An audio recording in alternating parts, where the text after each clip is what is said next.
Tuljabhavani मातेसह doctor Saurabh मसारी यांच्याकडून 1 kilo चांदीचा मुकुट अर्पण.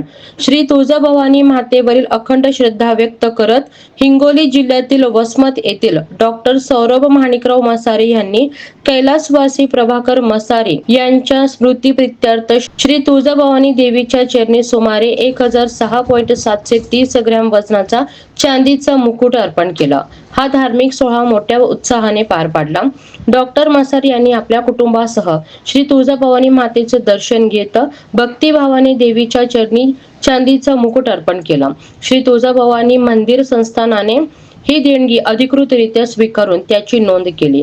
यावेळी श्री तुळजाभवानी मंदिर संस्थानाचे अध्यक्ष तथा जिल्हाधिकारी कृती किरण पुजार यांनी डॉक्टर मसारे यांचा श्री तुळजाभवानी देवीचे प्रतिमा आणि महावस्त्र देऊन सत्कार केला. या प्रसंगी डॉक्टर सौरभ मसारे यांनी श्री तुळजाभवानी मातेच्या चरणी सर्व भाविकांचं सुख समृद्ध उत्तम आरोग्य आणि कल्याणासाठी प्रार्थना केली.